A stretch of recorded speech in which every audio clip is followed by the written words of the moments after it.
परशुराम सहित शिव पंचायतन मंदिर दुर्वासा आश्रम में आया हूँ गुरु जी के सानिध्य में। गुरु जी आपके चरणों में श्री सादर प्रणाम, सादर दंडवत। गुरु जी, कमेंट्स के माध्यम से आपके यूट्यूब चैनल पे कुछ लोगों ने प्रश्न किया है। प्रथम प्रश्न ये है कि आकाश पांडे ने, ये बिलोंग करते हैं गोरखपुर से। इन्होंने प्रश्न किया है कि अभी गुरु जी आपने शिवरात्रि के पर्व पे कुछ वीडियो बनाया, गुरु जी बहुत ही उत्तम, बहुत ही अच्छा था और गुरु जी बहुत लोगों ने देखा, बहुत लोगों ने लाइक भी किया। लेकिन गुरु जी कुछ उसमें प्रश्न उठ रहा है, लोगों के माइंड में यही उठ रहा है कि शिवरात्रि जो है गुरु जी, ये लोग कुछ लोग जैसे भगवान जी के जन्म के रूप में मनाते, कहते हैं भगवान भोलेनाथ का जन्म हुआ था। कुछ लोग कहते नहीं, भगवान जी की शादी हुई थी शिवरात्रि के दिन। तो गुरु जी आपके सानिध्य में हम यही जानना चाहते हैं, जो लोगों ने प्रश्न किया है इस पर गुरु जी आप शास्त्र सम्मत गुरु जी पूर्वक आप प्रकाश डालें, लोगों की इस भ्रांतियों को दूर करें। गुरु जी आप बताएं कि आखिर वास्तविकता है क्या, सत्यता है क्या गुरु जी, ये गुरु जी आप अपना मार्गदर्शन करें। गुरु जी दूसरा प्रश्न ब्रजेश तिवारी ने गोंडा से और रौतावा से इन्होंने पूछा है। इन्होंने प्रश्न किया है कि मृत्युंजय भगवान भोले शंकर अपने गले में सर्प की माला धारण करते हैं, क्यों धारण करते हैं, इसका विधान क्या है शास्त्र अनुसार? गुरु जी इस पर आप मार्गदर्शन करें। और तीसरा प्रश्न गुरु जी मोनू तिवारी ने पूछा है। मोनू तिवारी ने पूछा है, व्याकरण से ये रिलेटेड प्रश्न है। इन्होंने कहा है कि विधि की परिभाषा क्या है और इसके साथ साथ संज्ञा की परिभाषा क्या है, संज्ञा की संख्याएं कितनी होती है, इसके बारे में गुरुजी आप विशेष रूप से विद्युतापूर्वक गुरुजी विशेष मार्गदर्शन करें, हम सबका जीवन कृतार्थ करें। आपके चरणों में स्वागत है।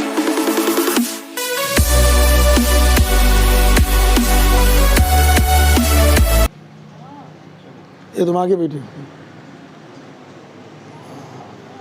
ओम नमो भगवते जामदग्न्याय परशुरामाय नमः। ओम वाग्देव्यै नमः। आज का जो प्रश्न है कि भगवान की जो शिवरात्रि मनाई जाती है, भगवान शिव की रात्रि, वो कौन सा पर्व है? क्योंकि पिछले वीडियो में हमने शिवरात्रि के व्रत का महत्व हमने बताया था। उसी से संबंधित ये प्रश्न है कि शिवरात्रि क्या है और इस शिवरात्रि को कैसे मनाना चाहिए, इसमें भगवान का जन्म होता है कि विवाह होता है, इस विषय में जो प्रश्न है मैं बताना चाहता हूँ कि ये शिवरात्रि ऐसी रात्रि है जिस विषय में एक जो है इतिहास है, ऐतिहासिक कथा है। उस कथा के विषय में बताना चाहता हूँ कि एक बार की बात है जब भगवान विष्णु की नाभि से कमल और कमल से चतुर्मुख ब्रह्मा जी पैदा हुए। तो ब्रह्मा जी भगवान विष्णु के पास पहुँचे। भगवान विष्णु जो थे वो अर्ध निद्रा में थे। ब्रह्मा जी ने कहा कि बस उठो, क्यों सो रहे हो, उठो, मुझे प्रणाम करो, आशीर्वाद लो। भगवान विष्णु को लगा ये कौन, अरे भगवान विष्णु जगे और कहा कि अरे तुम हमारे पुत्र हो, हम ही को पुत्र बना रहे हो, इतना अहंकारी हो गए हो। भगवान विष्णु ने कहा देखो, हमारी नाभि से कमल और कमल से तुम उत्पन्न हुए हो, ये हमारे पुत्र हो। अथवा ये भी कहा जा सकता है कि तुम पुत्र के पुत्र हो, क्योंकि हमारा पुत्र तो कमल हुआ और कमल के पुत्र तुम हो गए और तुम हम ही को आकर के पुत्र बोल रहे हो, ये कैसे संभव हो सकता है? तो ब्रह्मा जी ने कहा देखो, हमारा नाम है स्वयंभू। स्वयंभू माने क्या होता है? स्वयं बहुत ही स्वयंभू, जो अपने आप उत्पन्न हो वही स्वयंभू है। हमको उत्पन्न करने वाला कोई नहीं, मैं ही सबको उत्पन्न करता हूँ। मैं सृष्टि करता हूँ, सृष्टि भी करता हूँ, पालन भी करता हूँ, विनाश भी करता हूँ। और ब्रह्म का मतलब भी होता है जो ब्री माने महान, जो सबसे अधिक हो। ब्री धातु का अर्थ होता है जो सबसे महान हो, सबसे वृद्ध हो। तो ब्रह्म धातु है, ब्रह्म धातु वृद्धि अर्थ में होती है, जिसका अर्थ होता है सबसे महान, सबसे जो बड़ा, उसे ब्रह्मा कहते हैं। मैं ब्रह्मा हूँ। इस प्रकार से बात आगे बढ़ती गई। भगवान विष्णु अपने को बड़ा बता रहे थे, ब्रह्मा और विष्णु आपस में एक दूसरे से अपने को बड़ा बता रहे थे। इस प्रकार से अंत में विवाद आरंभ हो गया। विवाद यहाँ तक बढ़ गया कि बड़े बड़े दिव्यास्त्रों का प्रयोग होने लगा। ब्रह्मा जी भगवान विष्णु पर दिव्यास्त्र चलाने लगे और भगवान विष्णु ब्रह्मा जी पर दिव्यास्त्र चलाने लगे। इसी पुराण की कथा है, विद्येश्वर संहिता का ही, प्रथम संहिता का ही ये दृष्टांत है। इस प्रकार से अंत में इतना युद्ध बढ़ गया कि जो पास भगवान शिव के अस्त्रों को जो अस्त्र जो थे जिनका कोई प्रतिकार नहीं कर सकता था, प्रलयकारी जो अस्त्र थे, उन अस्त्रों को एक अस्त्र पाशुपत अस्त्र को ब्रह्मा जी ने उठा लिया, एक को विष्णु ने उठा लिया। इस प्रकार से सारे देवता भयभीत हो गए और सारे देवता जाकर के भगवान शिव के पास गए और शिव से निवेदन किया, ये बहुत भयंकर युद्ध हो रहा, प्रलय हो जाएगी। भगवान शिव अपने 100 गणों के साथ वहाँ पहुँचे। भगवान शिव तो अदृश्य रूप में पहुँचे। भगवान शिव ने देखा इस प्रकार से दोनों युद्ध कर रहे हैं। उस समय भगवान शिव एक दिव्य तेजोमय, लिखा है कि एकदम एक लिंग के रूप में भगवान शिव प्रकट हो गए। वो कैसा लिंग था उस विषय में शिव पुराण में कहा गया है कि क्षय विद्धि विनिर्मुक्त मादि मध्यांत वर्जितम तस्य ज्वाला सहस्रेण ब्रह्म विष्णु विमोहितौ।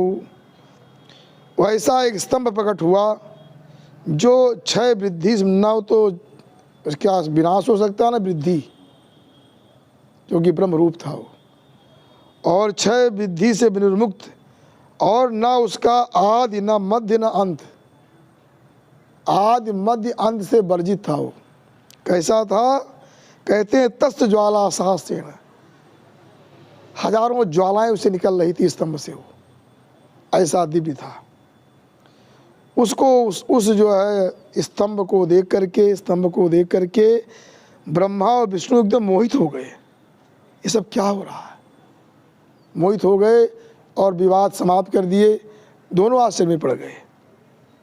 क्या देखते हैं कि उसी जो है जो दिव्य जो वो स्तंभ था, उसी पर उनको ओंकार दिखाई पड़ा। ओंकार रूप से दिखाई पड़ा कि ओंकार उसमें उनको दिखाई पड़ा, क्योंकि भगवान जो ब्रह्म का रूप, ब्रह्म का वाचक ओंकार होता है। मानो भगवान शिव ने उनको अपना परिचय दिया। अपने परिचय कैसे दिया? उसमें ओंकार बन गया, उसी जो है तेजोमय लिंग में। ओंकार में क्या? ओंकार में अकार, उकार, मकार 3 अक्षरीय होते हैं, ऊपर बिंदु होता है। आजकल बहुत संप्रदाय में जगह जगह लोग ओम लिखते हैं, बिंदु नहीं लगाते ऊपर, जबकि शुद्ध क्या है? ओम में ऊपर चंद्र बिंदु लगाया जाता है, वही ओम पढ़ा जाएगा, चंद्र बिंदु होता है, क्योंकि इसमें जो है 4 वर्ण माने जाते हैं। और आजकल के लोग, बहुत लोग 3 मानते हैं, आ उ मा, तो इसमें 3 वर्ण हो जाते हैं, आ उ मा और बिंदु। बिंदु कहते हैं नाद। उसी ओंकार से देखा कि आकार से ऋग्वेद पैदा हुआ, उकार से यजुर्वेद पैदा हुआ, मकार से सामवेद पैदा हुआ, जो चंद्र बिंदु पर होता है इसे नाद कहते हैं। उस नाद से अथर्ववेद पैदा हुआ।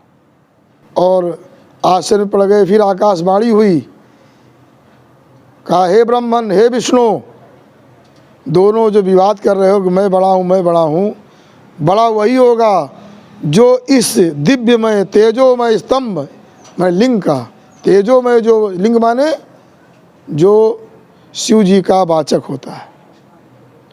माने लीनम, पहले बता चुके, लीनम अर्थम गमयतीत लिंगम, जो गुप्त जो अर्थ होता है उस अर्थ को जो प्रकट कर दे वो लिंग कहते हैं। ब्रह्म जो व्यापक है, कोई देख नहीं सकता है, उसी को प्रकट करने वाला लिंग होता है। लिंग माने चिन्ह। तेजोमय जो ये लिंग था, का इसका जो आदि या अंत का कोई पता लगा देगा, वही बड़ा माना जाएगा। जब आकाशवाणी हुई तो ब्रह्मा जी जो है हंस का रूप धारण करके ऊपर की ओर चल पड़े। हंस का रूप धारण करके ऊपर की ओर चल पड़े। और विष्णु भगवान ने 12 का रूप धारण किया और 12 का रूप धारण करके वो जल के अंदर प्रवेश कर गए और चलते रहे। चलते चलते बहुत सारे वर्ष बीत गए, लेकिन ना तो ब्रह्मा जी को उसका ऊपरी भाग मिला स्तंभ का और न विष्णु को उसको अंतिम भाग मिला। जब चलते चलते दोनों श्रमित हो गए, थक गए, सोचा अब कुछ नहीं होने वाला, क्योंकि मैं पहले बता चुका हूँ, शिवपुराण में लिखा हुआ है उसका आदि अंत है ही नहीं, तो कैसे कोई उसको प्राप्त कर सकता है।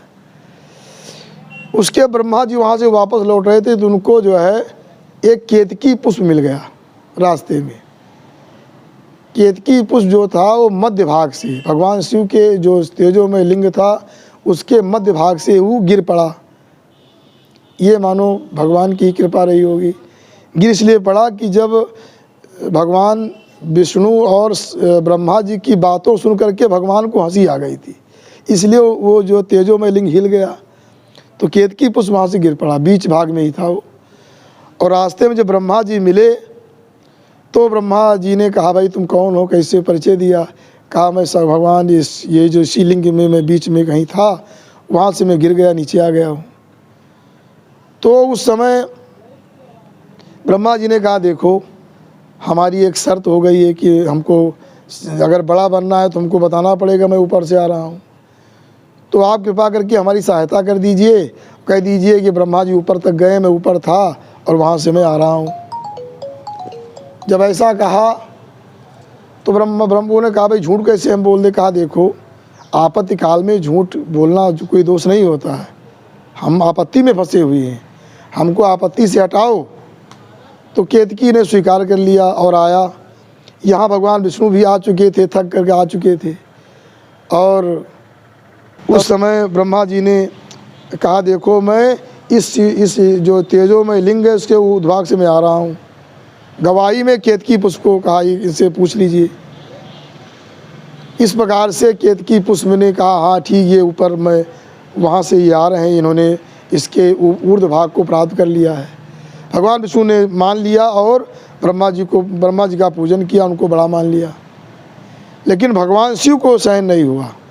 भगवान शिव ने क्रोध में आ गए और अपने ही शरीर से भैरव को प्रकट कर दिया।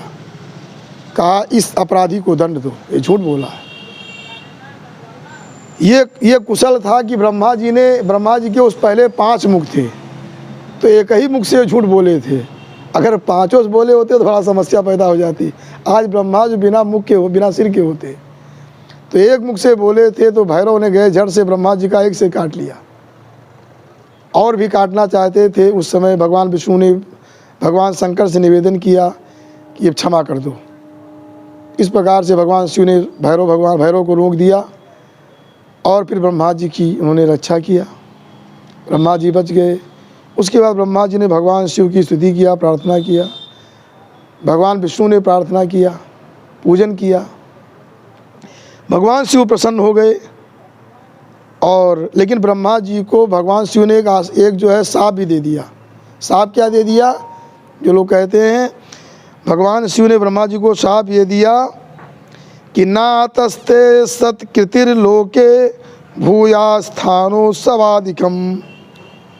ये विद्येश्वर संहिता के जो है 8वें अध्याय का है श्लोक कि नातस्ते सत्कृतिर्लोके, तुम्हारा लोक में भूयात्मा ने अधिक सत्कार नहीं होगा, अधिक तुम्हारा पूजन और ये पूजन पाठ तुम्हारा ज़्यादा संसार में नहीं होगा। तुमने जो झूठ बोल करके अपनी पूजा करवाई भगवान विष्णु से। भूया सत्कीर्ति ने सत्कीर्ति सत्कार, सत्कीर्ति माने सत्कार, अधिक सत्कार तुम्हारा लोक में नहीं होगा। और ना तो ज़्यादा आपका उत्सव होगा, ना अधिक मंदिर नहीं बनाए जाएंगे। इसलिए ब्रह्मा जी के बहुत कम मंदिर आप देखेंगे, कहीं कहीं भले होंगे जरूर लेकिन कम। लिखा स्थान और उत्सव और सत्कीर्ति सत्कार आपका लोक में कम हो जाए क्योंकि तुमने ऐसा किया है। तो ब्रह्मा जी ने जब बाद में स्तुति किया, क्षमा याचना किया, तब भगवान शिव ने वरदान दे दिया ब्रह्मा जी को। कहा देखो वरम ददामि ते तत्र गृहाण दुर्लभम परम, मैं तुम्हें दुर्लभ और परम वरदान दे रहा हूँ, उसे स्वीकार करो। जितने भी यज्ञ हैं उन यज्ञों में भगवान गुरु, आप उसके गुरु रहेंगे। बिना तुम्हारे बिना कोई यज्ञ संपन्न नहीं होता। कोई भी यज्ञ होता, हवन होता, सबसे पहले ब्रह्मा जी की आहुति दी जाती मौन होकर के। तो ब्रह्मा जी के बिना कोई यज्ञ संपन्न नहीं हो सकता। इसलिए ब्रह्मा जी को ये वरदान दिया और भगवान शिव ने कहा मैं दोनों से प्रसन्न हूँ। दोनों ने स्तुति किया, मैं दोनों से प्रसन्न हूँ। और इस समय जो है तुमने इस महादिन में तुम दोनों लोगों ने हमारी पूजा की है, इसलिए दिन में तत्तः पुण्यम भविष्यति महत्तरम। ये जो दिन है ये बहुत ही पुण्यवर्धक होगा। ये बहुत सबसे महान दिन आज का दिन है। शिवरात्रि इति ख्याता चित्तरेशा मम प्रिया। तो इस प्रकार से ये जो है शिवरात्रि इति ख्याता, ये हमको बहुत प्रिय तिथि है, यही शिवरात्रि हुई। क्योंकि शिवपुराण में बताया गया है कि ये मध्यरात्रि में, मध्यरात्रि भगवान शिव तेजो लिंग के रूप में प्रकट हुए थे, रात्रि में प्रकट हुए थे, इसलिए इसका नाम शिवरात्रि पड़ा। वो रात्रि महान हुई, तेजोमय जो शिव जी का प्राकट्य हुआ लिंग के रूप में, जो तेजोमय क्या, सारे अज्ञान अंधकार को दूर करने वाला हुआ, जो ज्ञान सबके हृदय में प्रकाशित हुआ भगवान शिव की कृपा से, इसलिए शिवरात्रि इसका नाम हुआ। और इस प्रकार से ये बताया गया उसी समय जो है जो ब्रह्मा जी ने भगवान विष्णु शिव की आराधना की उसी रात्रि में, इसलिए शिवरात्रि इसका नाम पड़ा। ये बहुत ही पुण्यकारिणी होती है।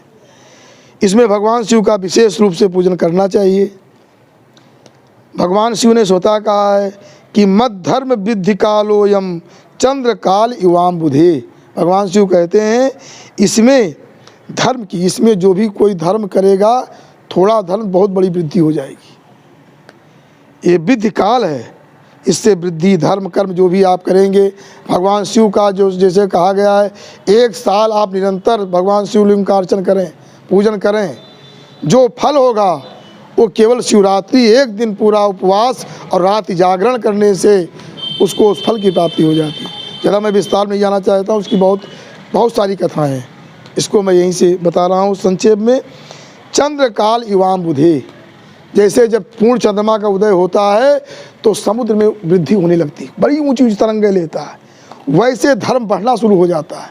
शिवरात्रि में थोड़ा सा धर्म करने पर बहुत बड़ा धर्म बन जाता है। इसमें उत्सव करना चाहिए, रात जागरण करना चाहिए और दूसरे दिन बढ़िया भोजन कराना चाहिए। बहुत बड़ा पुण्य इससे प्राप्त होता है, इसे अवश्य लोगों को करना चाहिए। और यहाँ ये भी लिखा है, भगवान शिव ने अपने मुख से कहा है कि प्रतिष्ठादुत्सवो यत्र मामको मंगलाय नमः। उन्होंने कहा इस समय इस दिन शिवरात्रि में प्रतिष्ठा करना चाहिए, उत्सव करना चाहिए। बहुत सारी प्रतिष्ठाएं होती, वो लोग कहते हैं शिववास नहीं होता चतुर्दशी में। शिववास हो ना हो, शिव साक्षात शिव का काल है, उसमें शिववास क्या देखोगे। लिखा है प्रतिष्ठा उत्सव सब मंगलकारी होता है उस दिन, जो भी करता शिवरात्रि के दिन। और इस प्रकार से बताया गया शिवरात्रि वही मनाई जाती है। कुछ ग्रंथों में बताया गया है सूर्यास्त के समय चतुर्दशी लग जाए या प्रदोष के समय लग जाए या अर्धरात्रि में शिवरात्रि हो, क्योंकि महारात्रि में अर्धरात्रि में भगवान शिव का प्राकट्य हुआ था तेजोमय लिंग के द्वारा, जो करोड़ों सूर्य के समान उनकी प्रभा थी। ऐसे भगवान शिव का पूजन करना चाहिए। ईशान संहिता में ये बात बताई गई जो मैं बता रहा हूँ। तो शिवरात्रि के विषय में ये चर्चा की गई जो पहला प्रश्न था। और ये जो इसमें शिवलिंग की पूजा का बहुत बड़ा महत्व होता है। शिवरात्रि में लिंग पूजन का विशेष महत्व है, क्योंकि जो लिंग है, शिवलिंग जो है, कहा गया लिंगम च शिवयोर देहा ताभ्याम यस्माद अधिष्ठितम। ये शिव माने शिव पार्वती का ये शरीर है। अर्घा जो है पार्वती जी का, महादेवी का स्वरूप है, और लिंग भगवान साक्षात शिव का स्वरूप है। इस प्रकार से लिंग साक्षात महेश्वर है। इस प्रकार से इनका पूजन अर्चना करना चाहिए। और जो दूसरा प्रश्न है, मैं संक्षेप में चर्चा करना चाहता हूँ कि जो प्रश्न किया गया है कि भगवान शिव अपने गले में सर्प क्यों लपेटे रहते हैं। तो भगवान शिव के विषय में कहा गया है कि लीला तांडव पंडिता, शिव जी को कहा गया लीला तांडव पंडिता, लीला खेल करने के लिए तांडव नृत्य करते हो, उसके बड़े पंडित हैं वो, बहुत ही उनका जो तांडव नृत्य होता है बड़ा दिव्य होता है। तो एक में तो तांडव नृत्य करते हैं, उनको कुछ भाई कोई नृत्य करेगा तो कोई आभूषण चाहिए। कोई भी नाचता है, आप देखते हैं कोई भी नाचता हो तो आभूषण पहनता, अलंकृत होता, तभी वो नृत्य करेगा। तो भगवान शिव क्या करते हैं, उनका आभूषण यही है, वो सर्पों को गले में लपेट लेते हैं। और कहीं कहीं ये भी लिखा है कि बलयाकृत वासुकी, वो वासुकी नाग को अपने जो है अपना कंगन बना लेते हैं, हाथों में लपेट लेते हैं। इस प्रकार से वो नृत्य करते हैं कि भगवान शिव जो सर्पों को लपेटते हैं, वो कहते हैं सारा विष हमारे पास आ जाए। बड़े बड़े विषैले सर्पों को अपने पास रखते हैं और संसार का विष बटोरते हैं। संसार सुखी रहे, उनको बड़े बड़े रेशमी वस्त्र, बड़ी अच्छी वस्तुएं न चाहिए, उनको केवल विष चाहिए। संसार का विष वो लेकर के संसार का कल्याण कर रहे हैं। ऐसे भगवान शिव है, उनका एक अलंकार आभूषण ये है भगवान शिव। इसलिए भगवान शिव आभूषण, चंद्रमा को अपने चूड़ामणि बना लिया मस्तक पर। चूड़ामणि को जो असंभव था, चूड़ामणि नहीं थी तो चूड़ामणि बना लिया। बासुकी नाग को गले का जो कंगन बना लिया। ऐसे ऐसे उनके दिव्य जो कार्य हैं। और दूसरी बात ये समझ लो कि उनके गले में तो भगवान शिव ने समस्त समाज के कल्याण के लिए उन्होंने देवता असुर गंधर्व सबके कल्याण, त्रैलोक के कल्याण के लिए उन्होंने विषपान किया था और विष को गले में रोक दिया था। अरे भगवान नीलकंठ भी कहते हैं, नीला गला हो गया था। तो विषस्य विषम औषधम, विष की दवा विषय होती है, इसलिए अपने गले में सब लपेटे रहते हैं। इस प्रकार से। और भगवान क्योंकि विष जो दिव्य सर्प होते हैं विष को हरण करते हैं, विष का हरण करते हैं। वो सर्प ही विष का हरण करते हैं। इसलिए कहा गया है जो गाय और बैल बछड़े जो होते हैं उनके खुर में सर्प का निवास होता है। वो जहाँ जहाँ भूमि पे चलते हैं भूमि का विष दूर करते हैं। भगवान शिव ने अपने गले में कंठ में धारण किया, वो विष को दूर करने वाले। इस प्रकार से मैं संक्षिप्त में चर्चा करता हूँ। और तीसरा जो प्रश्न है उसके विषय में चर्चा करता हूँ, जो मोनू तिवारी के द्वारा किया गया है कि सूत्रों के विषय में विधि सूत्रों की संख्या, परिभाषा सूत्रों की संख्या और जो है संज्ञा सूत्रों की संख्या क्या है। इस विषय में ये बताना चाहता हूँ कि ये 6 प्रकार के सूत्र होते हैं। तो 6 प्रकार जो सूत्र बताए गए हैं, ये अष्टाध्यायी जो है, अष्टाध्यायी में 4 कम 4000 सूत्र होते हैं। अष्टाध्यायी में कितने सूत्र हैं? 4000 में 4 सूत्र कम है। इतने सूत्र अष्टाध्यायी में होते हैं। उनमें ये 6 प्रकार के सूत्र अलग अलग उसमें पिरोए गए हैं। क्रम से कहीं पर संज्ञा सूत्र है, कहीं विधि सूत्र है, कहीं नियम सूत्र है। तो मैं बताना चाहता हूँ इनके विषय में जानकारी प्राप्त कर लें और स्वतः लोग गिने। जैसे क्या है संज्ञा सूत्र, क्या है? नाम है। संज्ञा माने नाम। जैसे कहा गया कि भाई पहला सूत्र है विद्यरादैच, अब ये संज्ञा सूत्र है, ये संज्ञा करता है। आत ऐच की विधि संज्ञा हो, अदेंग गुणा, ये संज्ञा सूत्र है। इस प्रकार से अचोत्याद टी संज्ञा, घी संज्ञा, संयोग संज्ञा, इस प्रकार से संहिता संज्ञा, ऐसी बहुत सारी। इनको स्वतः विद्यार्थी में मनुष्य के मैंने कहना चाहता हूँ कि स्वतः इनको अलग अलग नोट करें, हमसे सहायता भी ले सकते हैं। जो संज्ञा करने वाले सूत्र उनको अलग अलग नोट करें, तैयारी करें, उससे ज्ञान वृद्धि होगी। ऐसे जानने से क्या लाभ होगा। इस प्रकार से घू संज्ञा, घा संज्ञा, बहुत सारी संज्ञाएँ होती हैं। उन संज्ञाओं को समझें, उन सूत्रों को अलग करें, समझें। परिभाषा सूत्र क्या है?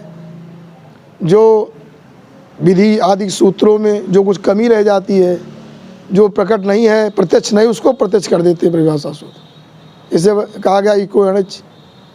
अब वहाँ यही अर्थ हुआ कि ईक के समीप में आचो हो तो उस ईक को यण हो, लेकिन पूरी बात साफ नहीं हो पाई।